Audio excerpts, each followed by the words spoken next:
Okay, now अभी musculoskeletal system में after rheumatoid arthritis, osteoarthritis, एक और टॉपिक है osteo, that is osteomyelitis infection. अब पहले देखा जो पहली डिजीज़ थी वो ऑटो इम्यून प्रॉब्लम था रिलेटेड टू द जॉइंट्स। फिर जो दूसरा देखा वो डिजेनरेटिव प्रॉब्लम था, again related to the joints. अब जो तीसरा है ये है actually infection, infective problem related to the bones, related to the bones may complicated into the joints also. इसलिए इसको बहुत जल्दी डायग्नोस करना होता है, because this will lead to, अभी कॉम्प्लिकेशंस की अगर दिखाएंगे तो वहाँ पर फिर हो जाएगा सेप्टिक आर्थराइटिस। और सेप्टिक आर्थराइटिस डैमेजिंग होता है बहुत, and you have to actually diagnose septic arthritis as soon as possible, it will leave behind irreversible damage. अब यहाँ पर हम देखें कि ऑस्टियोमाइलाइटिस से यह क्या है, इन्फेक्शन ऑफ द बोन, सीधा सा नाम है ऑस्टियोमाइलाइटिस, बोन की इन्फेक्शन है ये। अब बोन की जो इन्फेक्शन है ये वो इन्फेक्टिव जो एजेंट है ये बोन तक पहुंचेगा कैसे? एक इंटैक्ट स्किन में बोन तक तो जाहिर है ये माइक्रोबियल एजेंट पहुंच नहीं सकता। तो इसका मकसद ये है कि ऑलरेडी कहीं फोकस है, प्राइमरी फोकस कहीं और है, and this is usually hematogenous spread that will lead here to the bone infection. तो ज़्यादातर जो आपको यहाँ मिलेगा वो होगा ब्लड स्ट्रीम के जरिए स्प्रेड होना, या तो ऐसा हो या फिर ऐसा हो सकता है कि स्प्रेड हो जाए किसी नियर बाय ऑब्जेक्ट जो होगा, कोई टिश्यू है अगर उसके अंदर इन्फेक्शन है तो this can lead here to the bone infection also, ये भी हो सकता है।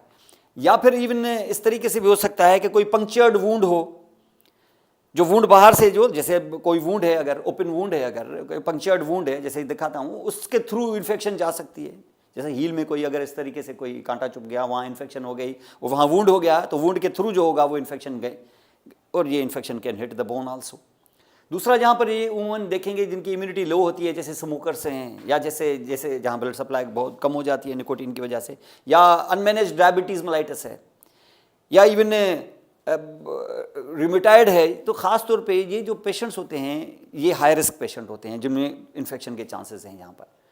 और ये ऑस्टियोमाइलाइटिस किसी ज़माने में इसको ऑलमोस्ट इनक्यूरेबल समझा जाता था, लेकिन due to the high potency and the wide spectrum antibiotics अब और सर्जिकल प्रोसीजर्स जो एम्प्लॉय होते हैं इसमें, अब ऑस्टियोमाइलाइटिस की ट्रीटमेंट अवेलेबल है। You can save the bone, लेकिन यहाँ पर अगर आप यहाँ पे देखोगे तो सक्सेसफुली आप कर सकते हो उनको। मोस्ट ऑफ द केसेस में ऑस्टियोमाइलाइटिस की treatment there will be surgery followed by the antibiotics, क्योंकि आप वो जो डेड बोन है जो आपको चल के दिखाते हैं, जिसको हम सिक्विस्ट्रम कहते हैं, the dead part of the bone that is the dead part that will leave the healthy bone, और बीच में जो पस होगा उसमें अंदर सस्पेंडेड एक तरह से पड़ा हुआ होगा टुकड़ा बोन का, जो जिसने हेल्दी बोन को छोड़ दिया है, और अब एक डेड बोन जो है वो बीच में पड़ा हुआ है, इसको सिक्विस्ट्रम कहते हैं, दिखाते हैं यहाँ पर। जब तक आप उस पस को और सिक्विस्ट्रम को रिमूव नहीं करोगे और उसके बाद एंटीबायोटिक शुरू करेंगे तब जाके ये ट्रीट होगा। अदरवाइज आप एंटीबायोटिक शुरू कर देंगे बोन तक, तो इस तरीके से ब्लड सप्लाई बोन तक आपके एंटीबायोटिक्स इस कंसंट्रेशन में पहुंचेंगे ही नहीं। तो it's the surgery followed by the antibiotics, और एंटीबायोटिक्स भी आपको हॉस्पिटल सेटअप में इंट्रावीनसली आपको हाई डोज में देनी पड़ती हैं। कम से कम 2-2, 3-3 हफ्ते पेशेंट हॉस्पिटलाइज होता है, और वहाँ पर हॉस्पिटल सेटिंग के अंदर इंट्रावीनस ब्रॉड स्पेक्ट्रम एंटीबायोटिक्स देनी पड़ती हैं, या according to the culture and sensitivity. Hospital setting में ये भी नहीं कि आप घर छोड़ देंगे उसको और आप कहेंगे कि आप लगवा दें इंजेक्शंस, नहीं, you have to actually do the surgery. और इस तरीके से यहाँ पर तो एक ड्रास्टिक कंडीशन है ये, एक तरह से osteomyelitis is a very dangerous condition, you समझ लो कि आप यहाँ पे देख सकते हो कि ये किस तरीके से बोन इन्वॉल्व हो गया है। ये इस वक्त इंटैक्ट स्किन है, स्किन इंटैक्ट है इसकी, तो इसका मकसद है कि यहाँ पर बैक्टीरिया पहुँचा होगा कहाँ से, डिस्टेंट साइड से। ये खास तौर पर जो पेशेंट्स जिनको पहले से नमूनिया होती है या जिनको कोई और इन्फेक्शन होती है पहले से, वहाँ से बैक्टीरिया हेमेटोजेनस स्प्रेड से आके फिर बोन को हिट करता है, तो इसको हम यहाँ पर कहते हैं ऑस्टियोमाइलाइटिस। और इस हालत में ख़ास तौर पे जो बैक्टीरिया, मोस्टली 90% केसेस में जो बैक्टीरिया यहाँ पर इसको अफेक्ट करेगा वो स्टेफिलोकोकस ऑरियस, सबसे बड़ा जो मेजर बैक्टीरिया है, the most common bacteria that actually will call this in normal immuno competent patient के अंदर जो बैक्टीरिया जो हिट करेगा ना वो ज़्यादातर स्टेफिलोकोकस ऑरियस है। लेकिन जो ख़ास तौर पे ड्रग एब्यूज़र्स होते हैं, जो आईवी वुमन ड्रग्स लगाते हैं, उनके अंदर तो इवन स्टेफिलोकोकस ऑरियस नहीं, उनके अंदर फिर वो स्टेफिलोकोकस एपिडर्मिडस भी अफेक्ट कर सकता है, क्योंकि ऐसे लोग जो है वो नीडल शेयर करते हैं नंबर 1, और दूसरा जिस जगह पे लगाते हैं वहाँ पर स्टरलाइज करते नहीं है, ज़ाहिर है।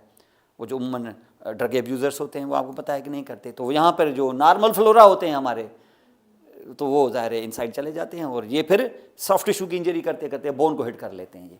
तो this will be actually called, तो ये प्रॉब्लम अलग अलग जगहों पे मिलेंगे आपको। तो ऑस्टियोमाइलाइटिस ये बोन इन्फेक्शन है, और इन्फेक्शन के जो भी बोन इन्फेक्शन या इन्फ्लेमेशन के जो भी कार्डिनल फीचर्स होंगे वो आपको बोन में मिलेंगे यहाँ पर, यानी इन्फ्लेमेशन, उसके साथ जो उसके दूसरे एसोसिएटेड सिम्टम्स होते हैं जैसे मेलेज वगैरह या फटीग, इन्फ्लेमेशन के साथ फीवर, वीकनेस, ये सारी चीज़ें मैंने बताया। Staphylococcus aureus is the most common pathogen responsible, और ये मोस्ट कॉमन जो रूट है इसका वो ज़ाहिर है ब्लड स्ट्रीम है इन्फेक्शन का। इसका मकसद है कि डिस्टेंट साइट पर प्राइमरी फोकस कहीं होगा, और मोस्टली जो हॉस्पिटल ओरिएंटेड होते हैं या इस किस्म की चीज़ें, हॉस्पिटल ओरिएंटेड में आपको पता है कि नमूनिया का सबसे बड़ा काज स्टेफिलोकोकस ऑरियस है, तो इस पेशेंट के अंदर इवन ऑस्टियोमाइलाइटिस हो सकती है।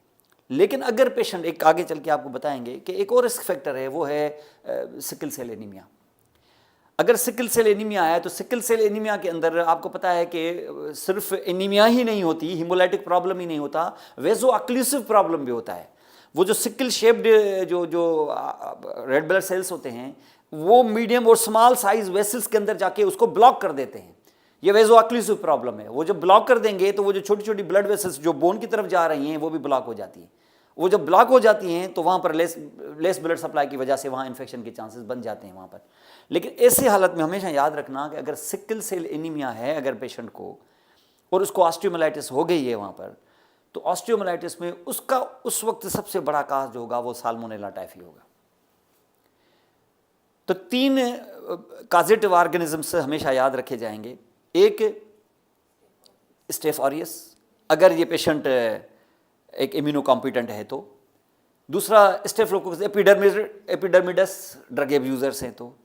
और सिकल सेल एनीमिया में अगर यह ऑस्टियोमाइलाइटिस हो गई तो साल्मोनेला टाइफी। तो ये 3 चीज़ें यहाँ पर आप याद रखेंगे। अब सिम्टम्स क्या होंगे, अब इन्फेक्शन के क्या सिम्टम्स हो सकते हैं। पहले तो आपको पता है कि फीवर, कॉन्स्टिट्यूशनल सिम्टम्स होंगे, ज़ाहिर है फीवर होगा, फटीग, मेलेज होगा। उसके साथ उस जगह पर जहाँ पर लोकलाइज वो प्रॉब्लम है उस पर होगी वही स्वेलिंग, वार्मथ, फिर रेडनेस, फिर टेंडरनेस। और पेन जो होगा वो सिर्फ उस एरिया में तो यहाँ पे होगा ही, लेकिन रिफर्ड पेन भी हो सकता है।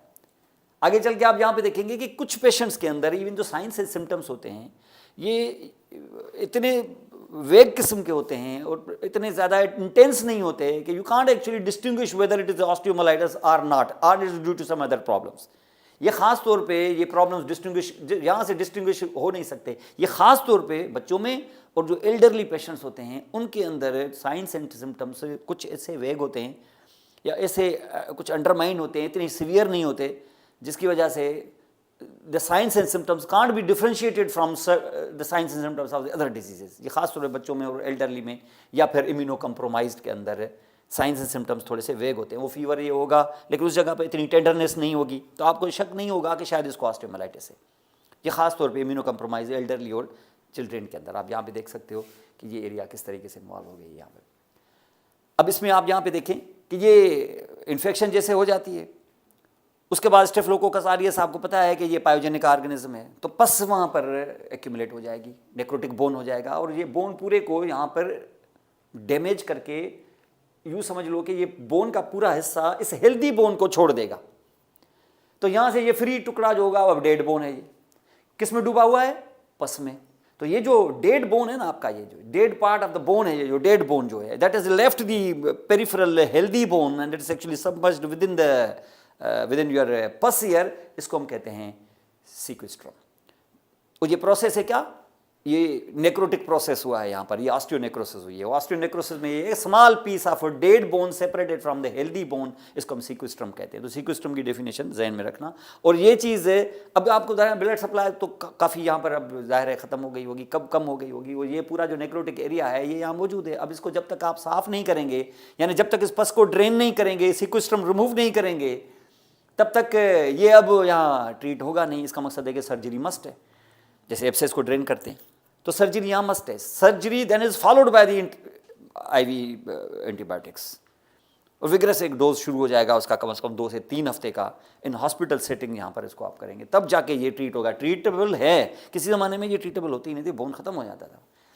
And you can see this is also. तो पेन जो होगा वो इस एरिया में होगा, वो रेडनेस वगैरह होगी, और सीक्वेस्ट्रम यहाँ पर होगा, फीवर वगैरह, एक आइडिया आ जाएगा आपको कि ये प्रॉब्लम क्या है, और एक्सरे करेंगे तो वो तो वैसे ही साफ समझ में आ जाएगा। काजेज क्या है, मोस्ट कॉमन काज मैंने आपको बताया स्टेफिलोकोकस ऑरियस। और ये जो जर्म्स हैं ये बोन में कहाँ से आएंगे, वेराइटी ऑफ वेज हैं। एक वे जो सबसे बड़ा है वो फोकस किसी जगह पर होगा और ये आ जाएगा थ्रू दी हेमेटोजेनस स्प्रेड।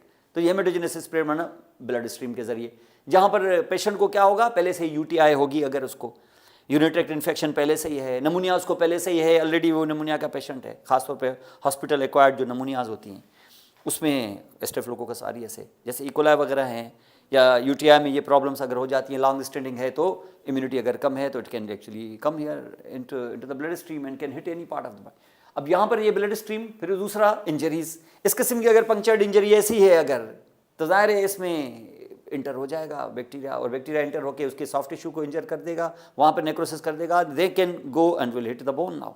ऐसे हालत में यहाँ हो सकता है जिसमें इस किस्म की वूंड वहाँ पर होगी। अब यहाँ पे वूंड है, अब यहाँ पे देख सकते हो हील को इन्वॉल्व किया और कैल्केनियम बोन इन्वॉल्व हो गया, ऐसे हालत में हो सकता है। ये ब्लड स्ट्रीम के जरिए नहीं आया, ये डायरेक्ट इंजरी के जरिए, पंक्चर्ड वूंड के जरिए पहुंचा है। या इवन जो फ्रैक्चर्स होते हैं, ओपन फ्रैक्चर्स जिसमें कट लग गया और बोन का एक फ्रेगमेंट जो है वो बाहर से नजर आ रहा है। आप जो क्लोज फ्रैक्चर्स होते हैं उसमें तो नहीं, लेकिन जो ओपन फ्रैक्चर्स हैं उसमें हो सकता है, तो डायरेक्ट बोन इन्वॉल्व हो जाता है। तो फ्रैक्चर के अंदर भी आपको ओपन फ्रैक्चर में, या सर्जरी के दौरान अगर फॉर एग्जाम्पल डायरेक्ट कंटेमिनेशन हो सकती है, जैसे इम्प्लांट वगैरह डाल रहे हैं या जॉइंट पे कोई वर्क हो रहा है या इस किस्म की कोई चीज़ है, या एस्पिरेशन वगैरह कर रहे हो, तो डायरेक्ट जो है वो तो रिप्लेसमेंट ऑफ जॉइंट वगैरह होते हैं ना, जहाँ पर इम्प्लांट डालते हैं या इस किस्म की कोई चीज़ करते हैं, तो डायरेक्टली भी इवन बोन अफेक्ट हो सकता है। तो direct during surgery also iatrogenic injury है।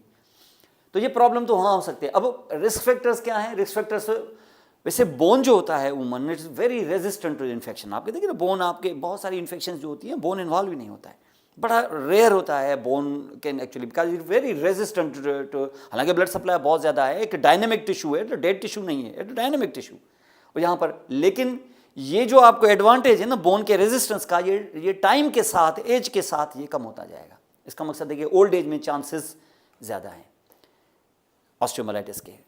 जो नमूनिया का पेशेंट या मुसलसल ब्रोंकाइटिस का पेशेंट है या यूटीआई का पेशेंट है, अगर ओल्ड है तो उसमें चांसेस हैं कि बोन अफेक्ट हो सकता है कभी भी। ये चीज़ यंग में बहुत ही रेयर मिलेगी आपको। दूसरे जो फैक्टर्स हैं, जैसे कोई रिसेंट इंजरी अगर है तो, जैसे पंक्चर्ड वुंड वगैरह, जैसे आर्थोपेडिक सर्जरी वगैरह की अभी आपको बताया, ये भी रूट है एक, ये भी रिस्क फैक्टर है।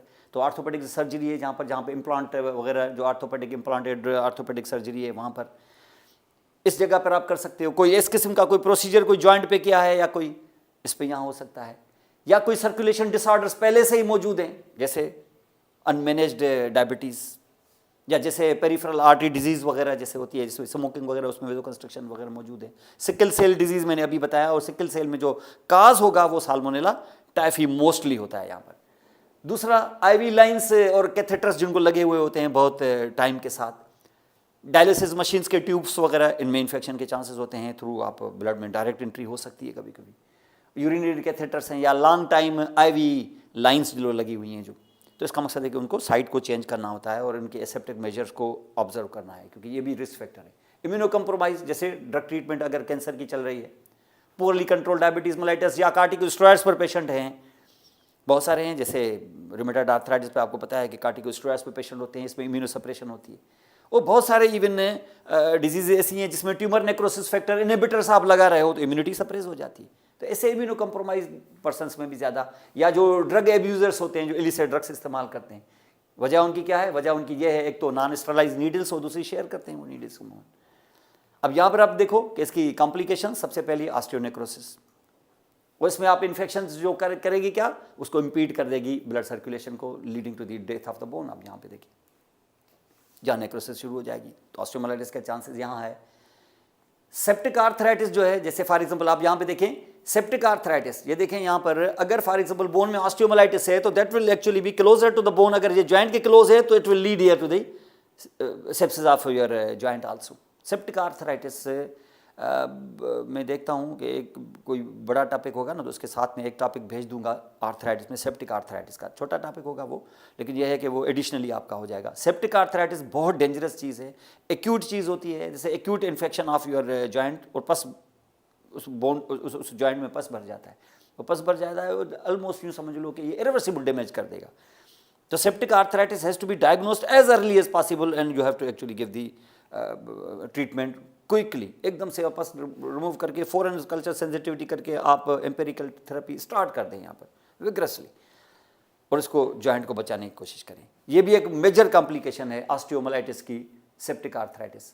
दूसरा, अगर ये यहाँ पर हम देखें कि एक ये पोर्शन आप बोन को अगर आप देखोगे ना, जैसे यहाँ पर आप देखें कि ये एक लॉन्ग बोन है, ये इसकी दो एंड्स हैं, ये जो इसकी एंड होती है इसको हम यहाँ पे कहते हैं डायफिसिस, सॉरी एपिफिसिस, ये भी एंड है, ये एपिफिसिस है।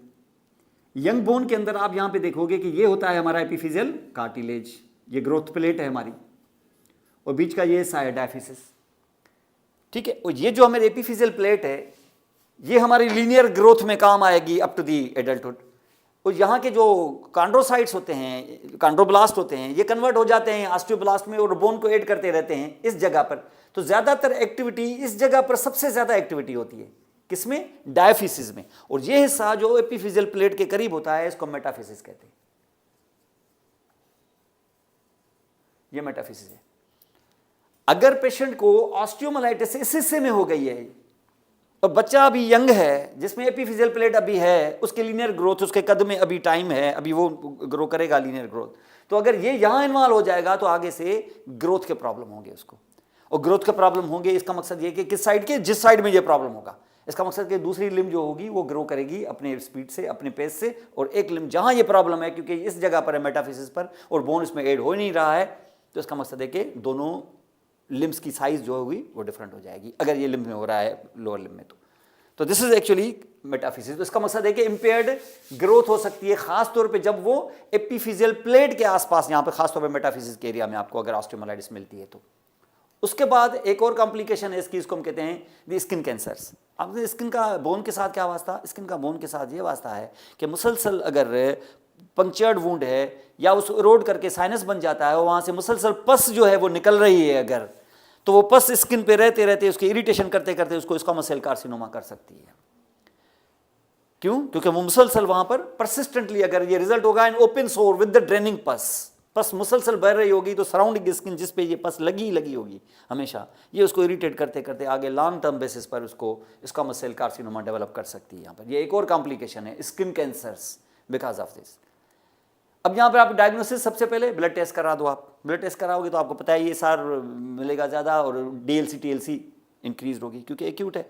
अगर ये एक्यूट है तो उसकी डिफरेंशियल ल्यूकोसाइट काउंट में उसको न्यूट्रोफिल उसका रेज्ड होगा और साथ में ज़ाहिर है उसकी टीएलसी भी बढ़ी हुई होगी, न्यूट्रोफिलिया होगी और इसके साथ ल्यूकोसाइटोसिस भी होगा। एक्सरे अगर आप करेंगे तो वहाँ तो आपको फिर डैमेज्ड बोन आपको दूर से ही आपको नजर आ जाएगा। ये डेंसिटी आप देख रहे हैं यहाँ पर इसको। अब ये यहाँ पर अगर देखोगे ऑस्टियोमाइलाइटिस के अंदर ये ऑस्टियोमाइलाइटिस स्टार्ट हो गई है, लेकिन बोन पर इसकी जो एविडेंस होती है ये जाहिर होते होते वीक्स लग जाते हैं। We take actually few weeks, several weeks until this osteomyelitis, this area actually will be visible on the X-ray. इसका मकसद है पेन शुरू हो जाता है, एक्सरे में अभी ये आता ही नहीं है, तो you might be actually confused. तो इसके लिए फिर आपको फिर आगे MRI वगैरह करानी होगी। तो MRI produces the detailed report, क्योंकि यहाँ आपको सॉफ्ट टिश्यू की इंजरी ये सारी चीज़ें मिल जाएंगी यहाँ पर। तो यू कैन एक्चुअली डू, आप यहाँ पे ये देखेंगे फोकस बिल्कुल आ गया यहाँ पर। ये आपको एक्सरे में नहीं आता। इसका मकसद ये है कि आपको अगर डाउट है कि इसको ऑस्टियोमाइलाइटिस है, एक्सरे आपने करा लिया, उसमें उसको शेडो नहीं आया, लेकिन आपको डाउट है, पेन है, सब कुछ है उस जगह पर, आपको डाउट है कि ऑस्टियोमाइलाइटिस है, तो फिर एक्सरे में अगर नहीं आया है तो you have to actually go for another option, फिर आपको MRI करानी होगी। यहाँ पर आपको फिर सॉफ्ट टिश्यू और ये सारी चीज़ें, इसका पूरा डिटेल मिल जाएगा यहाँ पर आपको, अंडरस्टैंड। उसके साथ साथ CT स्कैन जहाँ जहाँ MRI नहीं होता है अवेलेबल तो वहाँ CT भी करा देते हैं कभी कभी। उसके बाद बोन बायोप्सी। बोन बायोप्सी में आपको पूरा कोई ग्रोथ है अगर खुदा न खास्ता, और उसके साथ साथ कल्चरल सेंसिटिविटी का ऑप्शन इसमें आपको मौजूद मिलेगा यहाँ पर। अब ट्रीटमेंट क्या करनी है इसको? मोस्ट ट्रीटमेंट्स आपको पता है ऑस्टियोमाइलाइटिस की पहला काम होगा सर्जरी। और सर्जरी में आपको क्या करना होगा, वो जो रिमूव करना है पोर्शन, वो sequestrum and the pus everything has to be removed and then the infected area, वो जो पूरा एरिया होगा वो डेड टिश्यू सारा रिमूव कर देंगे। जो गैप बन जाएगी ना यहाँ पर, बॉडी के मुख्तलिफ हिस्सों से सॉफ्ट टिश्यू और कुछ बोन लेके उस गैप को फिल करना होगा, और फिल करके आप उसको बैंडेज कर देंगे यहाँ पर, और उसकी ड्रेसिंग करके फिर उसको एंटीबायोटिक्स पे रख देंगे, और ही patient will should be actually admitted also. तो वहाँ उसको एंटीबायोटिक्स आप रखेंगे इन दी हॉस्पिटल सेटिंग। कभी इसको आईवी एंटीबायोटिक्स पर रखते हैं, सीवियर एक बहुत विग्रस डोज पर, इवन 2 एंटीबायोटिक्स भी दे देते हैं उसको। वाइड स्पेक्ट्रम सारे बैक्टीरिया को इवन कवर करना होगा until culture sensitive report comes.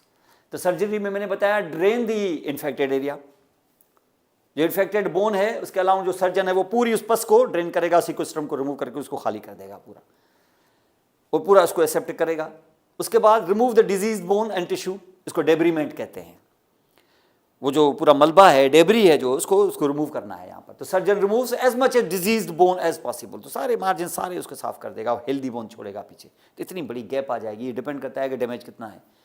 वो पूरा एरिया जो आप एक्सकवेशन इतना पूरा खाली एरिया हो जाएगा, तो खाली एरिया जैसे तो बंद नहीं करेंगे तो फिल नहीं होगा, तो उसके अंदर क्या सॉफ्ट टिश्यू दूसरे पार्ट ऑफ द बॉडी से रख के उस जगह पर हम ग्राफ्ट कर देते हैं। Restore the blood flow to the bone, तो मैंने बताया सर्जन जो होगा एम्प्टी स्पेस को left by the debridement with a piece of bone or with the skin or muscle elsewhere in the body, वहाँ से निकाल के उस जगह पर फिल करेगा, तो ब्लड सप्लाई रिस्टोर होगी वहाँ पर। And remove any foreign objects, वो तो हम देख लेंगे यहाँ पर। और इसके बाद कभी कभी ऐसा होगा कि अगर ये सब कुछ हो गया और इसके बावजूद भी आप बोन को सेव नहीं कर सके, इन्फेक्शन नहीं जा रहा है, तो then you have to go for the last resort, ये होगी एम्पुटेशन। फिर आपको उस जगह से फिर आपको काटना पड़ेगा। ये मैक्सिमम जो यहाँ पर कर सकते हैं। अब जो मेडिकेशन है, बोन बायोप्सी की कल्चर सेंसिटिविटी के बाद आप स्टार्ट कर देंगे। ज़्यादातर जहाँ एंटीबायोटिक्स आप यहाँ पर ये कंसंट्रेशन मेंटेन ही नहीं कर सकते, you have to go for IV, और आईवी आपको कम से कम 6 वीक्स के लिए, कम से कम उसमें 3 से 4 वीक्स पेशेंट जो होगा हॉस्पिटलाइज होगा। और then an additional course of, जब इन्फेक्शन कवर हो जाएगी, हीलिंग हो जाएगी, तो then an additional course of the oral antibiotics जब आप पेशेंट को डिस्चार्ज कर देते हैं तो। और उसके साथ साथ पेशेंट को जाहिर है उसकी जो डिजीज़ हैं जैसे डायबिटीज़ मेलाइटिस से उसको कंट्रोल रखना है। स्मोकिंग शुड क्विट स्मोकिंग, क्योंकि ब्लड सप्लाई कम होगी यहाँ पर तो। और कोई क्रॉनिक कंडीशन जैसे रिमेटिक फीवर है या जैसे डायबिटीज़ है, ये सारी कंट्रोल करनी होगी आपको। अब उसके बाद 2 चीज़ें और हैं, एक है जिसको हम कहते हैं ब्रॉडीज एब्सेस। ये बेसिकली ऑस्टियोमाइलाइटिस का एक रेयर फॉर्म है। ये एक्यूट नहीं है, ये बेसिकली सब एक्यूट या क्रॉनिक है। It's a chronic form of osteomyelitis और इट इज अ सब एक्यूट फॉर्म। ज़ाहिर है इसमें फुल फ्लैज कोई फीवर या ऐसे टेंडरनेस इस किस्म की चीज़ नहीं होगी यहाँ पर। और इसमें क्या होगा, वो लोकलाइज्ड पस होगी, वहाँ पर रेडनेस वगैरह नहीं होगी, लेकिन यह है कि लोकलाइज्ड पस होगी, और हो सकता है इवन टेंडरनेस भी कम हो। और ये सारी चीज़ें यहाँ पर आपको मिलेंगी with the bone of the development of the localized pus here. अब ये क्या होगा, ये यूजुअली होती है कहाँ पर, ये यूजुअली मेटाफिसिस के एरिया में ज़्यादा होती है। और मेटाफिसिस के एरिया में ज़्यादा होगी तो अगर जल्दी आप रिमूव नहीं करेंगे तो ग्रोथ प्रॉब्लम्स होंगे। और इसके साथ साथ ये खास तौर पे टिबिया पर उमन मोस्टली टिबिया के most common bone involve tibia और टिबिया के आसपास यहाँ पे आपको मिलेगी। और यहाँ पर भी staphylococcus aureus most commonly organism है। ये खास तौर पे आया है वो भी ब्लड स्ट्रीम से, अगर यूटीआई का पेशेंट है या फिर ईवी नमूनिया का पेशेंट है तो। अब यहाँ पर हम देखें कि ये रेयर फॉर्म जो ऑस्टियोमाइलाइटिस का है, जो अभी आप यहाँ पे देखा कि मेटाफिसिस वगैरह में ये इस जगह पर खास तौर पे यहाँ पर, इसको हम ब्रॉडीज एब्सेस कहते हैं। एक और चीज़ जो क्रॉनिक है, जो बड़ी इंपॉर्टेंट है, इसको हम कहते हैं यहाँ पर ट्यूबरकुलस ऑस्टियोमाइलाइटिस। अब ये ट्यूबरकुलस ऑस्टियोमाइलाइटिस, इसका मकसद ये है कि ये कैसे आई होगी, वहाँ पर ट्यूबरकुलस माइकोबैक्टीरियम ट्यूबरकुलस उस जगह कैसे पहुँचा होगा। ये मोस्टली जिन जगहों पर पहुँचता है वो होते हैं या तो वर्टिब्रल कॉलम, स्पाइन। अगर स्पाइन में आ गया तो एक से ज़्यादा वर्टिब्री इन्वॉल्व हो सकते हैं, और उस जगह पर वहाँ पर एरोजन शुरू हो जाएगी और पस आ जाएगी वहाँ पर, और पस जमा हो जाएगी तो बोन एरोड होके वो लिक्विफाई हो जाएगा एक तरह से, लंबर वर्टिब्री खास तौर पे।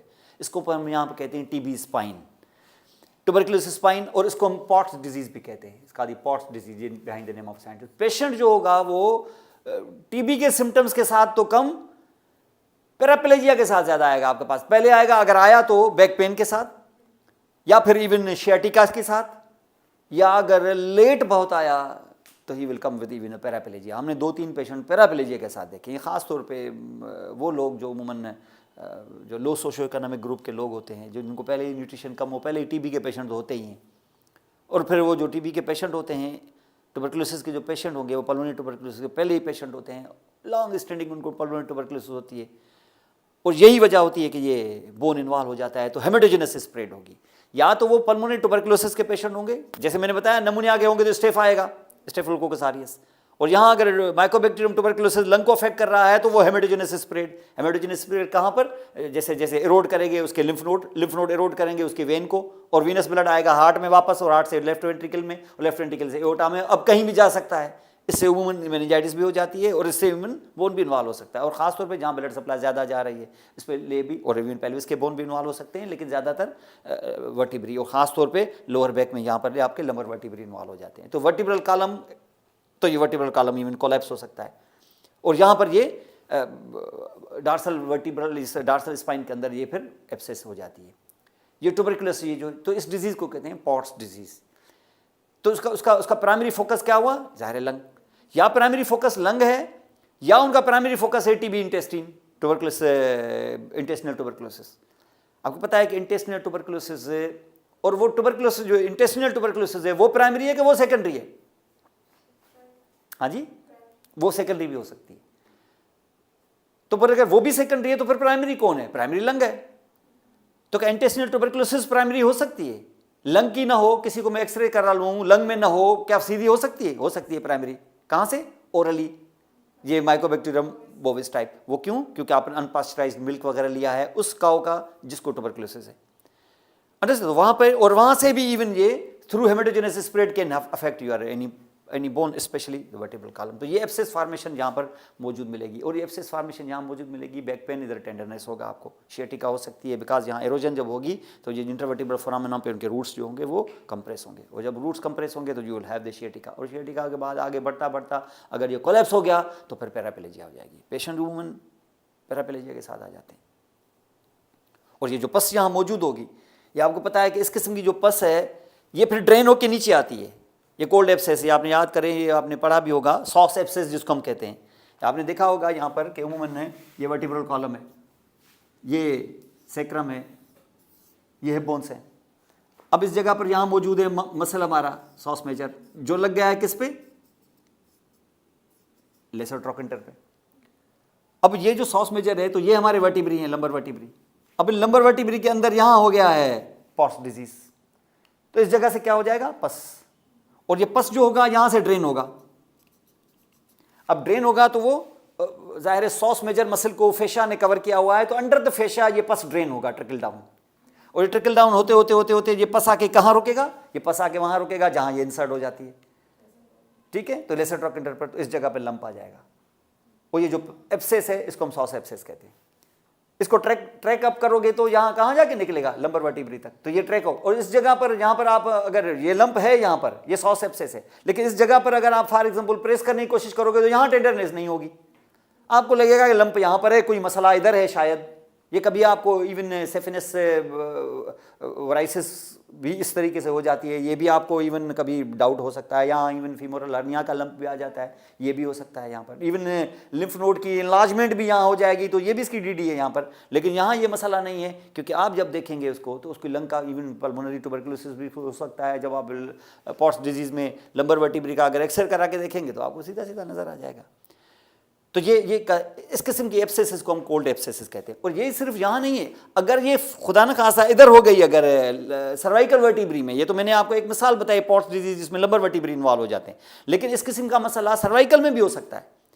अगर सर्वाइकल में हो गया तो फिर ट्रिकल करके यहाँ नीचे तक आ जाता है, यहाँ पर अलॉन्ग दी स्टेनोक्लीडोमेस्टाइड, तो यहाँ पर ये इस जगह पर एब्सेस आ जाती है, कॉलरिस्टेड एब्सेस जिसको हम कहते हैं। इस किस्म की जैसे सॉस एब्सेस है, तो अगेन द पस विल बी, इस किस्म के एब्सेसिस को हम कोल्ड एब्सेसिस कहते हैं। ये कोल्ड एब्सेसिस हैं क्योंकि इनकी साइड कोई और थी, ये ट्रिकल करके यहाँ पर एक्यूमुलेट होकर लंप बनाया है इन्होंने। तो इट्स काइंड ऑफ यहाँ पर ये सॉस एब्सेस। तो यहाँ पर आप देखना ट्यूबरकुलोस जो ऑस्टियोमाइलाइटिस है, it's a very dangerous thing जो आप यहाँ पे देखते हो। तो ये पस जो होगा tracked along the tissue plane and discharge at the thigh, और कभी कभी तो यहाँ पर सिर्फ लंप नहीं, इस जगह पर एरोड करके इवन साइनस बन जाता है। लेकिन इस साइनस में अगर आप प्रोब डालेंगे तो ये रीच करेगा कहाँ जाके? लंबर वर्टिब्री तक, क्योंकि ये ट्रैक पूरा ऊपर से आ रहा है। और सिम्टम्स यहाँ पर अब लोकल पेन और लोकल स्वेलिंग वगैरह के यहाँ पर आपको मिल ही जाएंगे यहाँ पर। तो आप उसको ट्रैक इसी तरीके से करोगे। और एक दफ़ा हो गया, पस निकाल लिया, लंग वगैरह देख, डाउट हो गया कि ये है ही ट्यूबरकुलोस, तो इसको फिर आपको विग्रेसली आपको फिर ट्रीटमेंट, फिर एंटी ट्यूबरकुलोसिस थेरेपी पे रखना होगा। पेशेंट को इमोबिलाइज कर दें क्योंकि ये कोलैप्स हो जाएगा, ये आप वेट उसका पूरा लंबर वर्टिब्री पे आएगा और ये कोलैप्स हो जाएगा यहाँ पर। तो इस वजह से इसको बहुत ही यानी समझ लें कि बहुत ज़बरदस्त केयर इसकी की जाती है and he should be immobilise, क्योंकि स्पाइनल कार्ड उसकी नर्व्स ये ट्रैप हो जाती है, ये एकदम से आप देखें कोलैप्स हो जाएंगे, ये नर्व के रूट्स इस तरीके से यहाँ पर कोलैप्स हो जाते हैं, उसके अंदर बीच में आ जाएंगे। तो it has to be actually immobilized. Immobilize करें उसको, न्यूट्रिशन स्टार्ट कर दें, साथ में जो है वो एंटी ट्यूबरकुलोसिस थेरेपी पे रखें उसको, और सेकंड इन्फेक्शन बचाने के लिए इवन एंटीबायोटिक्स पे भी रख सकते हैं यहाँ पर। और विग्रेस ट्रीटमेंट होती है इसकी, तकरीबन 12 महीने से ज़्यादा, इवन 1.5 ईयर तक इसकी ट्रीटमेंट चलती है। तो इट्स वेरी वेरी डेंजरस, क्योंकि ये फिर सिर्फ मामूली मेडिकल ट्रीटमेंट नहीं, यहाँ सर्जिकल पस वगैरह इसको रिमूव करना होगा and everything has to be actually done. तो यहाँ पर ये इसको हम कहते हैं ट्यूबरकुलोस, जिसको पॉट्स डिजीज़ यहाँ पे इसको हम कहते हैं ट्यूबरकुलोस ऑस्टियोमाइलाइटिस। या देख रहे हैं ये 1 से 2-3 यहाँ पर ये आस्ता आस्ता इस तरीके से ये इन्फेक्शन ये कवर करेंगे यहाँ। Understand? Pott's disease, Brodie's abscess, Pott's disease, acute osteomyelitis है क्या इसके रिस्क फैक्टर्स हैं, क्या इसका काज है, मुख्तलिफ जगहों पर बैक्टीरिया अलग अलग हैं, उसके अलावा इसके क्या कॉम्प्लिकेशंस हैं, इसके रिस्क फैक्टर्स क्या हैं, क्या ट्रीटमेंट अवेलेबल है, और इसके साथ आपके ब्रॉडीज़ और पॉट्स डिजीज़ या फिर इवन कॉलरेस्टेड एब्सेस वगैरह, ये पूरा ऑस्टियोमाइलाइटिस का पूरा एक पैकेज है जो आप अच्छे तरीके से इसको आपको करना होगा। और इस पर क्वेश्चंस आ जाएंगे। तो एक और क्वेश्चन, और इसके साथ में देखता हूँ उसको थोड़ा एडिट करके ऑस्टियोपोरोसिस भी भेज देता हूँ मैं। तो कल का जो डे आपको ऑफ है ना, तो उसमें ऑस्टियोपोरोसिस आप कर दें, जो उसमें प्रॉब्लम है वो मुझसे आप क्वेश्चन सॉल्व कर देंगे, हम नया टॉपिक कर लेंगे उस दिन पर। तो हमारे इस वीक में 3-4 टॉपिक निकल जाएंगे, तब तक मैं इनके MCQs का पूरा पैकेज भी तैयार करता हूँ। लेकिन अभी हमारे मस्कुलोस्केलेटल सिस्टम में अभी हमारे 3-4 टॉपिक्स हैं, वो हम अभी करेंगे यहाँ पर।